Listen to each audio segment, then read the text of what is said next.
oh, I wish I was normal, then nobody would stare at me. Nobody would find me like a thing from another planet.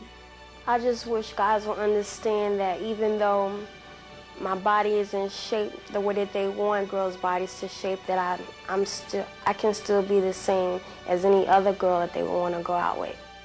Everybody's handicapped in their own way. Maybe when they're born, or maybe when they get older, or some way. They may be slow, they may have no legs, or they may be short, or they just may have an inside problem. But everybody's different in their own way.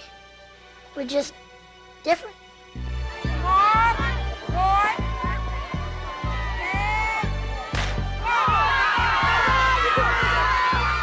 Just because we got 4 wheels attached to it doesn't mean we're not humans like the rest of everybody out there. The kids should do it themselves. I don't want people picking them up off the track or feeling sorry for them. It's unbelievable the change when you see a child that comes and then he crosses that finish line and the biggest smile, and he turns to mom or dad or his coach and he says, I did it, I did it.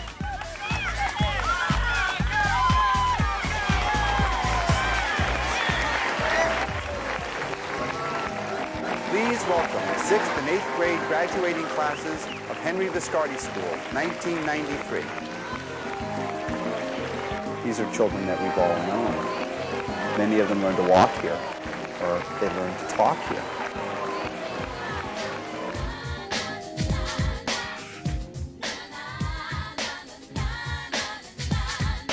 In a culture which is a physically based culture, it's really very, very difficult. It's not easy to face the world the way they're going to have to face it and the way they've been facing it. Hi, my name is Clinton Brown. I'm 11 years old and a dwarf, or as we like to be called, little people. If you don't know someone who is physically challenged, I guarantee you this will be a learning experience. And guess what? This is a graduation year for me. Yes. Come, walk a mile in my shoes.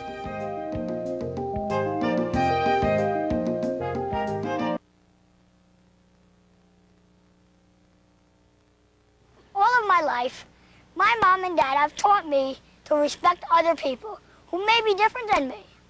Unfortunately, some people have just never learned that lesson. In fact, when I came along, my mom and dad had some learning to do too. The day that Clinton was born, it was a beautiful day, and I had a great pregnancy, so who thought that anything wrong would happen? They took him out, they held him up, I could see what was wrong with him right away. It was so quiet that you could hear a pin drop.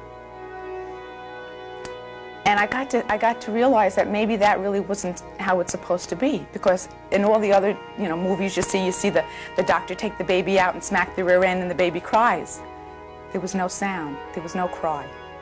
So then I got to thinking, well, maybe something's wrong.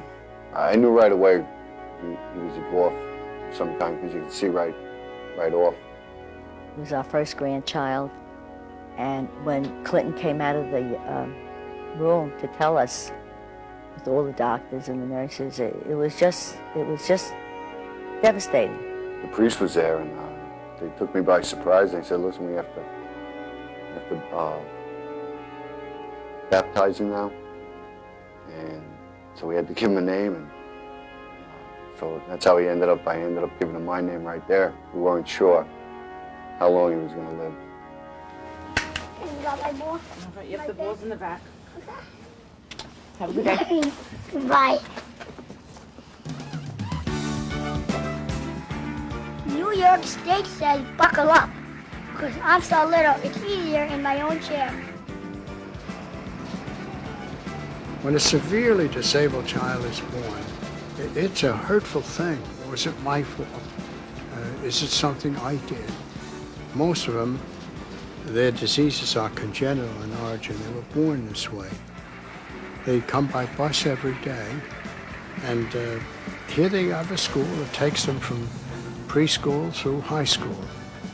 And when they graduate, about 75% of them go on to 2 or 4 year colleges.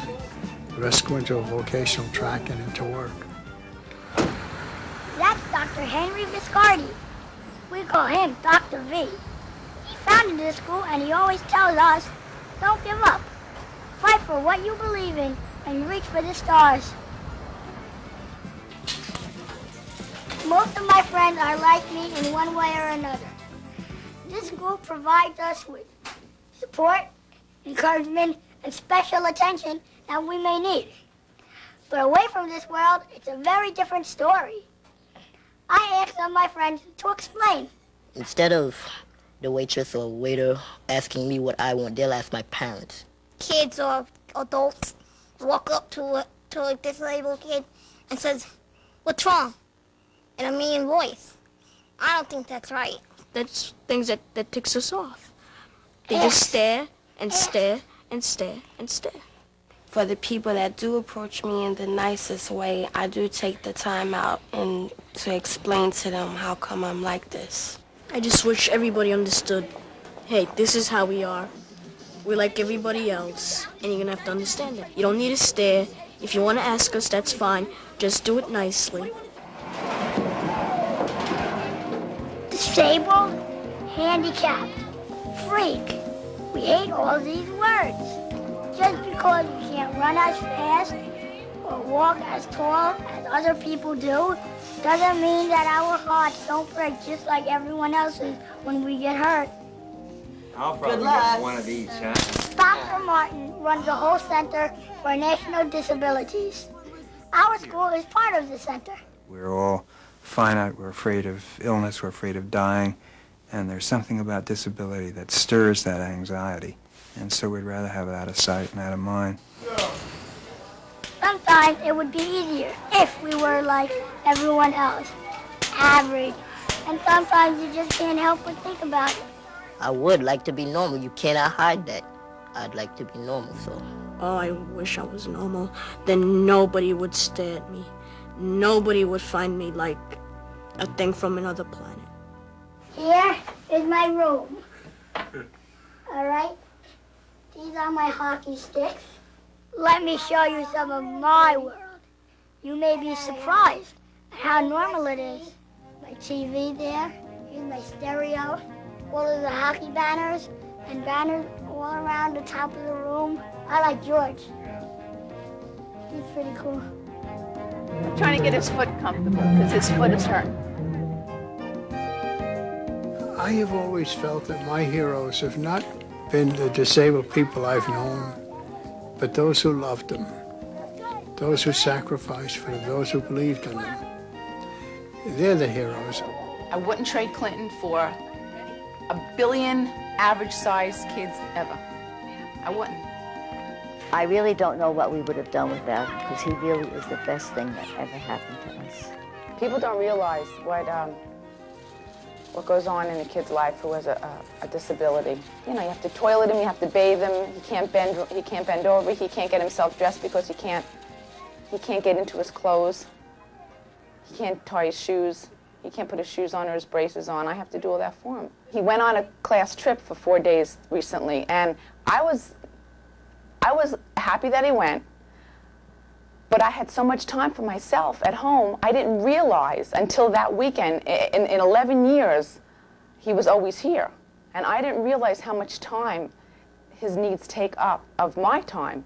A simple thing like going to the store or going to the cousin's house or something is not just, well, let's all get up, pack up and get in the car. You expect to hear the car doors close behind you. That's not the case because you got to pick up everything. You got to put them in, you got to pick them up. It sometimes gets to be very thick between us. She might not think I'm doing enough. I might think she's doing too much. You know, you both work. It becomes very hard. It puts a strain on a number of different things. You know, sometimes I worry about my mom and dad. They go through so much because of me. If you just look at our family album, I think you see what I mean. This is his anterior scar. He was cut from near his belly button, all the way up his chest, around under his arm, and to his back. And that's when they took out one rib. And what they do is they cut it up into fragments. And they piece it in between each vertebrae because when a child has scoliosis and it's very bad, it crushes the lungs, and your lung capacity diminishes. So to give him more lung capacity, they had to straighten his spine out, and this is the only way to do it. There's a reason why you take those pictures. You take those pictures to look back in years, when years go by, and say, thank God we survived that route. And also to show Clinton what he looked like, because he can't see himself in that bed. He doesn't know. Never complained once about being in pain, ever. And he was.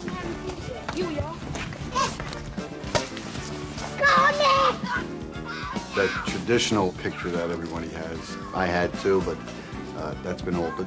We play wiffle ball, baseball in the backyard.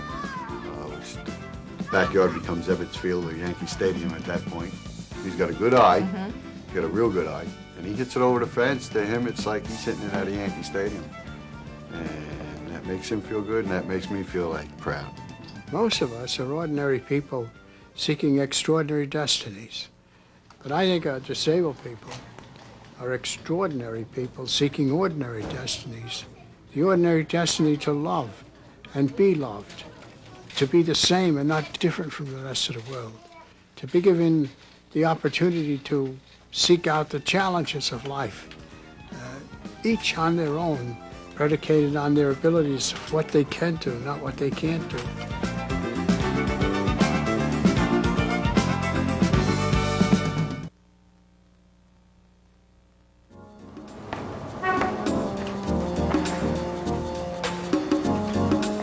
Hi, I'm Stormy. I'm a junior at the Henry Viscardi High School, but I'm already thinking about attending college. Right now, I'm looking for a summer job and also wondering what it's going to be like to live on my own. When I tell my friends at school about where I live, most of them say, Harlem? You can survive in Harlem, near all the poverty and stuff. But that's only around some blocks. You know, other blocks are real nice and everything.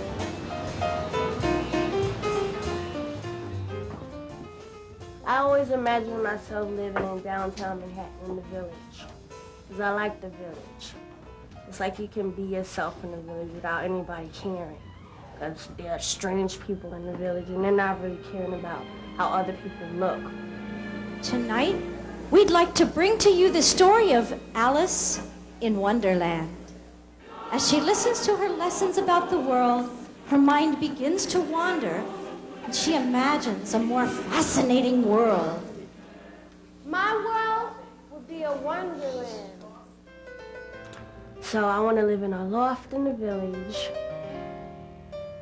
get married, still live in a loft, have 2 or 3 kids, girl and a boy. 2 girls if I have 3 kids and 1 boy. I really want girls.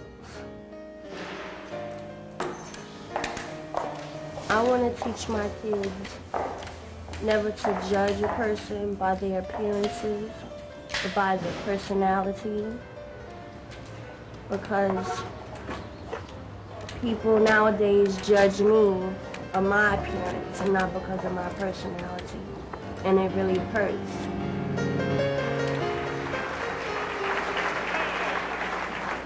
Excuse me, but can you help me? I'm terribly lost. Tweedledee and Tweedledum at your service. The stereotype's getting better, but it's still out there. Just because we got 4 wheels attached to it doesn't mean we're not humans like the rest of everybody out there. It's like, you know, you still get the people who are like, oh, don't talk to him, he's in a wheelchair, or don't ask him that question, because they feel like they're going to either insult us or make us cry. All the way up, all the way up. One more. Push it all the way up, all the way up. Todd, straighten it, come on. Good, back down slowly. Very good. Not every disabled person is cramped in a wheelchair with tubes coming out of their necks and breathing apparatuses. Some, like me, can get up out of their chairs, move around on their own. As you can see, exercise on a regular basis and just lead a normal life. It's like first thing you know, you're in 5th grade, next thing you know, you're in 12th grade. Where did 7th, 8th, 9th, 10th, and 11th go? when you're younger, your parents might decide to, you know, which direction they would like you to go. But when you get older, you basically decide for yourself. So Angela, what are you looking forward to? Getting out, going to college, and just being more independent. When you go into college, you're more on your own, you know. You're there to make your own decisions. They're not hounding you all the time. So you can basically be your own person. 2 round-trip tickets to Florida. I was gonna call. Now we have to deal with college. With her disabilities, it's a little bit hard. It's not easy dealing with it, and it's like heartbreaking because they want to do so many other things that other children do, and then they can't do them. We're not saying independent, totally get up and walk on your own. We're just using independent in the sense of make your own decisions, think for yourself, use your own best judgment of what you should do. My mother, she always says to me that since I have a disability, she doesn't want me to get any less disadvantaged than everybody else, so she tries her best to let me go explore things outside the house. But when it comes to college time, I think it'll be harder for her to let me go because I won't be living at home. I'll be living on campus. In the end, after we discuss it, it will be her decision. And there she will either fall on her face or she'll make it.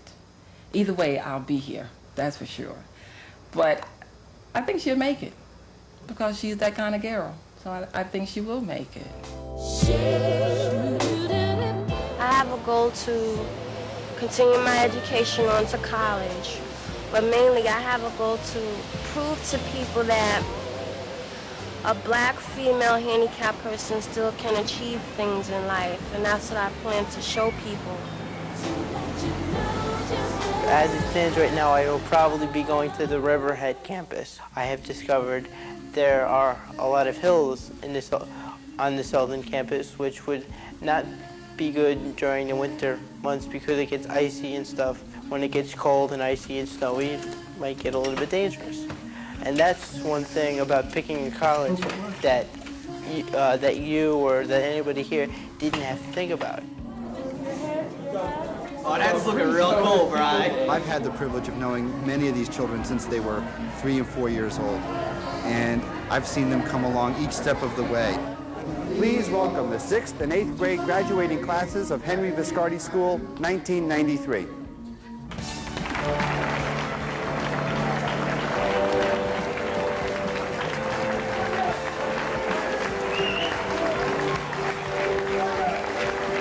Their determination to keep going is amazing to me, and I have a very deep respect for them. It's not easy to face the world the way they're going to have to face it and the way they've been facing it. And yet I don't detect even the slightest self-pity. I don't detect any sense that their ambitions are any less than other children's would be, or their expectations are any less. So I think the respect is the biggest single thing I've gotten from them. Here we go. Here we go. 6th grade is over. Next year, junior high. I can't wait.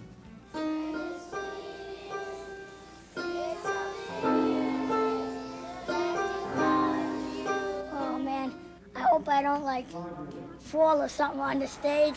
When I get my diploma, I hope I don't drop it or something. It scares me. It scares me to know that one day we're not going to be here, or I'm not going to be here, and I'm not going to be there if he needs me. And that's what scares me the most. Clinton H. Brown III.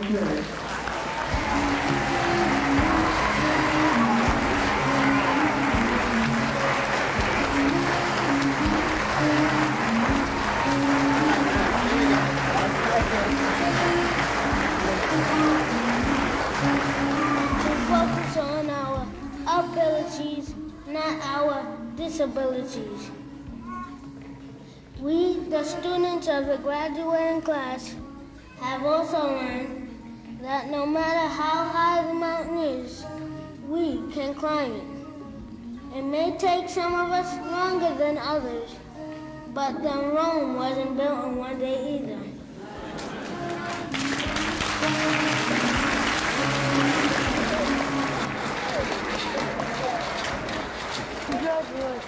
I walked tall and proud, and it was so good. you come away with definitely a different appreciation for life, you know, what people mean to each other. Because you know how special it is and how it could be taken away so quickly. He's got a very, very strong inner self. He really does. He has a good feeling about himself, and he's got a very strong feeling about himself. I finally did it, and then another 6 years to go to college.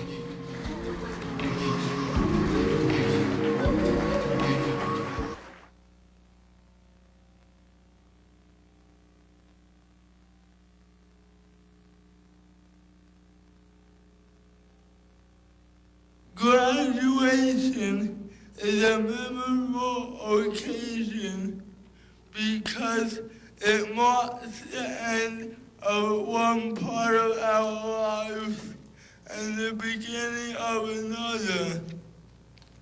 For each of us, it means something different. College, vocational training, a new job experience. For the first time, we'll have to make all our own decisions and take responsibility for those decisions. Some might view the sudden freedom of choice with apprehension, but I see it as an opportunity to take control of our own lives. We hearts are very free to read. When life comes falling down, just look up. Comfort can be found. I remember when I was a child, their age, all the things I longed for and hoped for. And I longed for and hoped for those same things for them. I hoped that I might find someone who loved me and whom I loved. I might have my own family. I might be able to become a writer, to become an executive, to support myself in dignity, to face the world and say, this I've done, not to fall back on some guaranteed existence, some subsidized utopia. Stay right here beside me. A lot of the children have had to learn certain things about life at an earlier age and in a way that's unique, and in a way that I think makes them more mature, gives them greater insight. They're much more accepting of each other.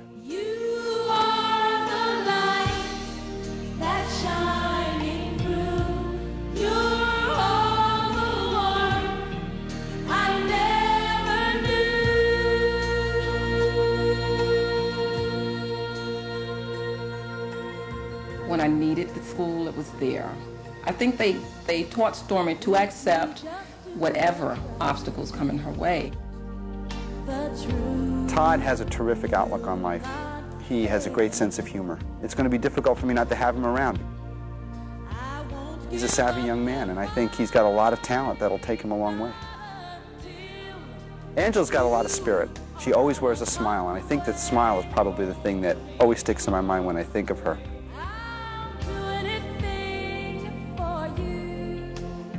I love having Stormy around. She's really developed into a person with a lot of poise. She's developed a tremendous interest in acting and theater, and I think that's done a lot to help her in other respects of her life. It's given her a sense of confidence, a way to lead, feeling that she can be somebody.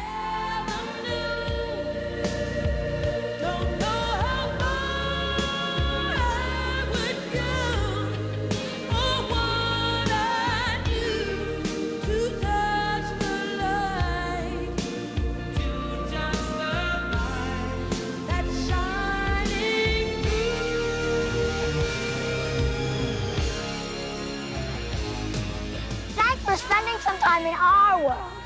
I hope you enjoyed it, and I hope you learned that we're not all that different. Oh, by the way, The next time you meet a physically challenged person, don't stare. Say hello. See ya.